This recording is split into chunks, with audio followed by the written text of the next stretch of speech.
It's another fine day in Nafplio, and I'm walking to the bus station to catch the only bus from here headed to the ancient site of Mycenae, one of Greece's most important archaeological sites, and is just about 40 minutes away by bus. One a day, and I'm told one heads back in this direction. Mycenae is as remote as it is beautiful. Not what you might expect of a place that was a major center of Greek civilization in the second millennium before Christ. Its greatest king, the legendary Agamemnon, made heroic in Homer's account of the Trojan War, still evokes one of the more powerful images in the history of Western civilization.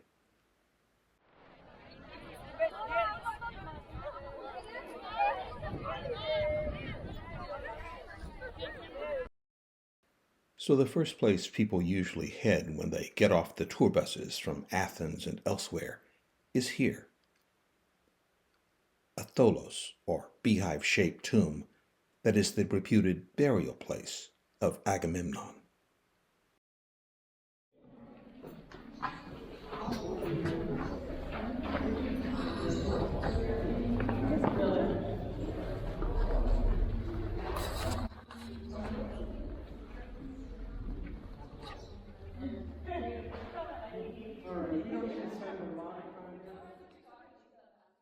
There's nothing mythical about the greatness of this legendary place, especially from about 1350 to 1200 BC, the period from which most of the well-preserved ruins here relate. Mycenae was founded between two conical hills that dominate the plains around them, and in ancient times controlled the nearby land routes to the Mediterranean. While numerous civilizations occupied this fertile area for thousands of years, the high point of Mycenae's existence only lasted for about a century and a half, until around 1200 BC. Archaeologists say Mycenae suffered sudden destruction, believed to be from a massive earthquake, and that by around 1100 BC, it was completely abandoned. Not destroyed, perhaps the most important relic uncovered here, the so-called Lion's Gate, the entry to the ancient citadel as it existed 3,300 years ago. It is the sole surviving monumental piece of Mycenaean sculpture, the only relief image described in the literature of classical antiquity, the only surviving sculpture of the so-called prehistoric Aegean region.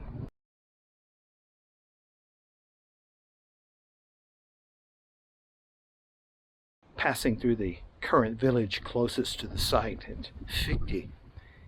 It's just up the road from here. And it's just incredible to think that this now very rural area of Greece was once among the most important and influential settlements in ancient Greece.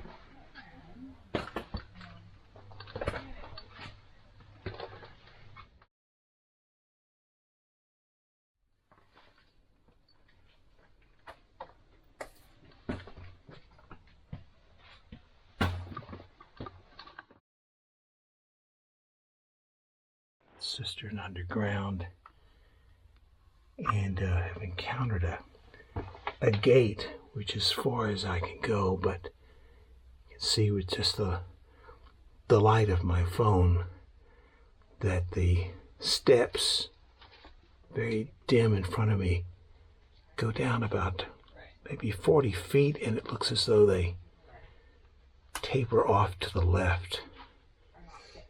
When you think of the incredible countryside around this place and the relative isolation of it, not only in ancient times but today, and then you consider the problem of water and how to supply water to a thriving palace complex.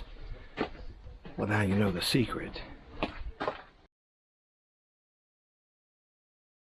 I'm here alone at the moment in another of the so-called tholos, or beehive tombs, that of Clytemnestra.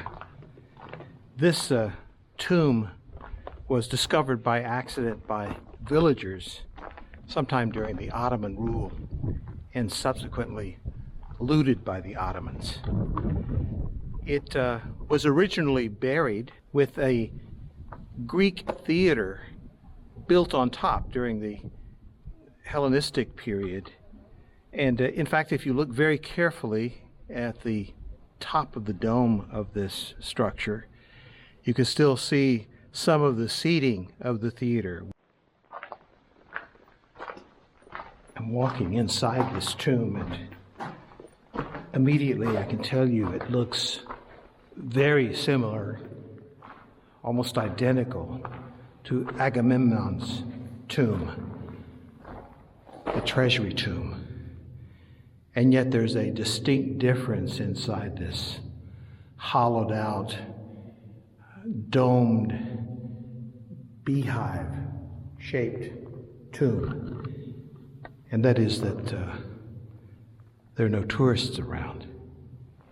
The tourist buses come and unload at the top of the Mycenae monument, and everybody walks up to Agamemnon's tomb.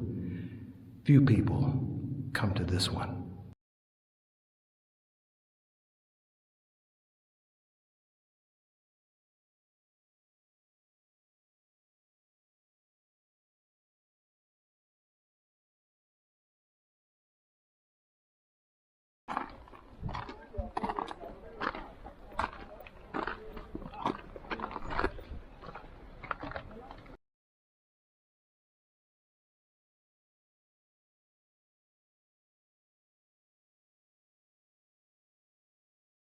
In the early to mid-1800s, the site's impressive walls and acropolis attracted the attention of visitors to the Peloponnese, and certain of them didn't hesitate to loot the place under the lax control of the Ottomans. After Greek independence, Greece took over the exploration here in 1837 and stemmed the flow of antiquities scavengers.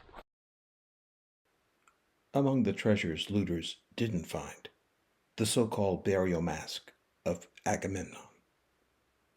This one is a copy. The original is in a museum in Athens.